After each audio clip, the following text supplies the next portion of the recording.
Now on Chapter 2, we will be exploring how the principles of LAUDATO, Pope Francis' encyclical on ecology, integrate into the corporate world. At its core, this framework isn't just about being green, it's about a profound ethical responsibility. We are looking at a trifecta of environmental stewardship, social justice, and the governance that ties them together. These aren't just abstract concepts. They are backed by 7 core principles that global companies are increasingly adopting to ensure their operations are directly linked to the UN Sustainable Development Goals, or SDGs. If we look closer at the implementation, this slide highlights the LAUDATO Action Platform. You can see the flower diagram here, which represents 7 goals ranging from the response to the cry of the earth to community engagement.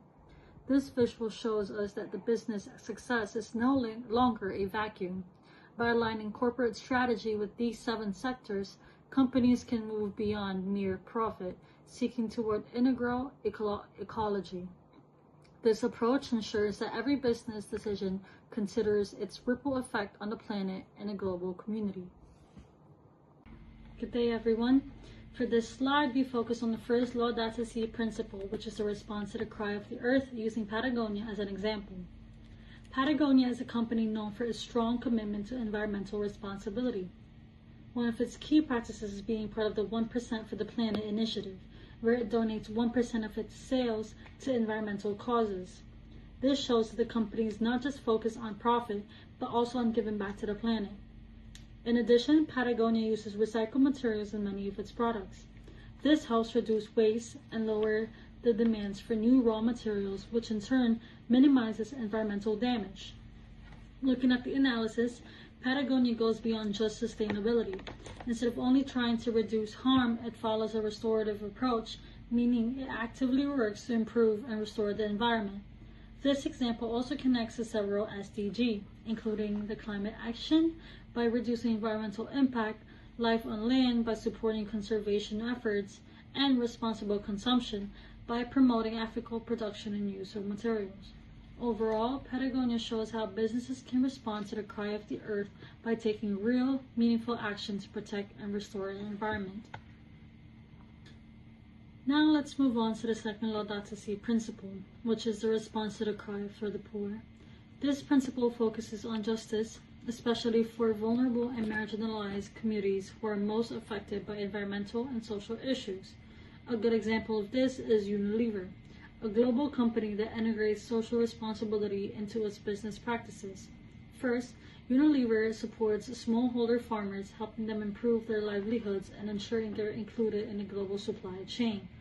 Second, the company promotes fair wages and ethical sourcing, which means workers are treated fairly and work under safe and just conditions. Additionally, Unilever works to improve access to hygiene products, especially underserved communities. This is important because it directly impacts health, dignity, and quality of life. Looking at the analysis, these actions help promote inclusive growth, meaning economic progress benefits more people, not just a few. It also helps address inequality, which is a major global issue. This example aligns with several SDGs as well, including no poverty by supporting livelihoods, decent work through fair labor practices, and reduce inequalities by helping marginalized groups. Overall, Unilever shows how companies can respond to the cry of the poor by prioritizing people's dignity, fairness, and equal opportunities. Next, we have the third LAUDATO principle, which is ecological economics. This principle focuses on creating economic systems that support both people and the environment. It promotes sustainable production, ethical consumption, and long-term thinking instead of short-term profit. A strong example of it is Interface Inc., a company known for its leadership in sustainable business practices. One of their key initiatives is called Mission Zero, which aims to eliminate any negative impact the company has on the environment.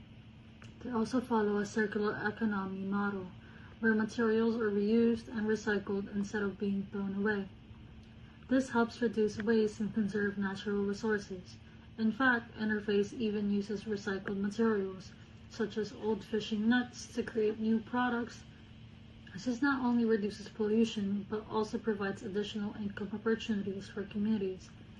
Looking at the analysis, the interface proves that profit and sustainability can coexist. A company can succeed financially while still protecting the environment.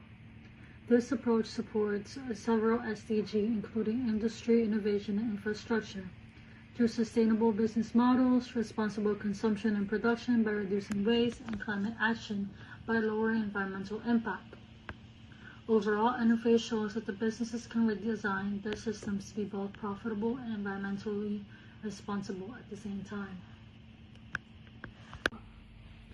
In building on those principles, we now move to a concrete example of how sustainable lifestyles are practiced in the real world through IKEA, or IKEA. IKEA demonstrates the LAUDATO principle of sustainable lifestyles by integrating eco-friendly practices into both their products and operations. First, they focus on eco-friendly product design, creating furniture that is durable, functional, and designed to minimize waste.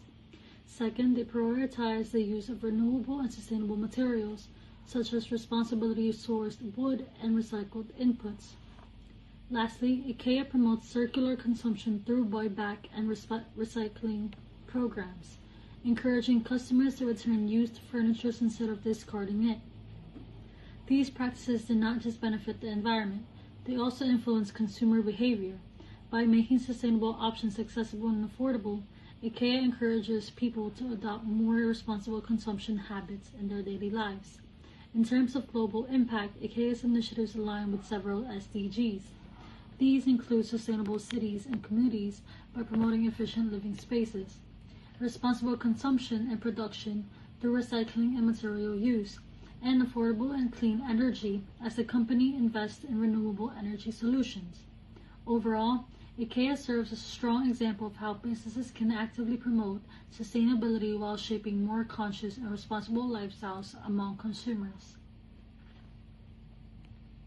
And continuing from how companies like IKEA shape sustainable lifestyles, we now look at how businesses can educate and empower people through ecological awareness. This is where Google comes in. Google supports the LAUDATO principle of ecological education by using its technology to spread environmental awareness on a global scale. One key example is Google Earth and other data-driven platforms, which allow users to visualize environmental changes such as deforestation, climate patterns, and urban growth.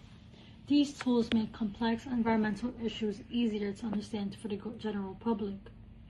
In addition, Google actively shares climate data and supports renewable energy education, helping individuals, researchers, and organizations to make informed decisions.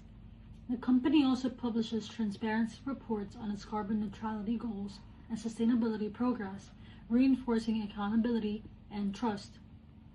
Through these initiatives, Google doesn't just provide information, it helps institutionalize knowledge about environmental issues, making education more accessible and impactful.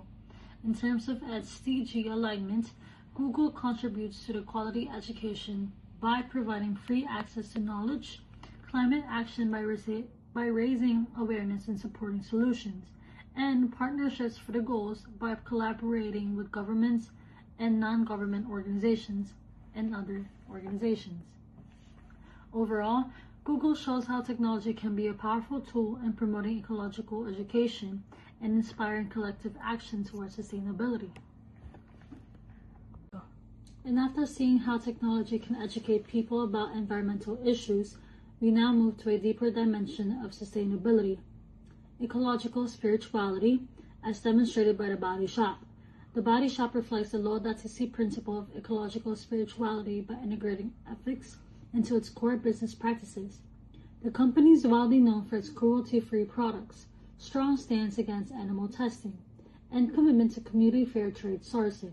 Beyond profit, it actively supports human rights campaigns and social causes, showing that businesses can be a platform for advocacy. Moreover, the Body Shop emphasizes respect for life and human dignity. Their values promote not just environmental care, but also compassion, justice, and ethical responsibility toward all living beings. From an analytical perspective, these efforts guide consumers toward ethical consciousness. They encourage individuals to think more deeply about the impact of their choices, not only on the environment but also society and human dignity. In terms of SDG alignment, The Body Shop contributes to responsible consumption and production by promoting ethical sourcing and sustainable products, and to peace, justice, and strong institutions by advocating for human rights and social justice. Overall, The Body Shop shows that sustainability is not just about actions, but also about values, shaping a mindset rooted in ethics, respect, and care for all creation. And building on the idea that sustainability is rooted in values and ethical consciousness, we now move to the importance of collective action through community engagement, as shown by Starbucks. Starbucks embodies the LAUDATO principle of community engagement and participatory action through its commitment to ethical sourcing. Through its coffee and farmer equity, or CAFE practices, the company ensures that the coffee is sourced responsibly, supporting farmers with fair wages and sustainable farming methods. In addition, Starbucks invests in local development programs, helping communities grow economically and socially. These initiatives include farmer support centers, training programs, and community projects that empower local stakeholders. Another key aspect is the company's use of the multiple stakeholders. Starbucks collaborates with the farmers' suppliers, governments, and non-government organizations, showing that sustainability is not achieved alone but through shared effort. Now, from an analytical perspective, Starbucks promotes collective action and shared responsibility.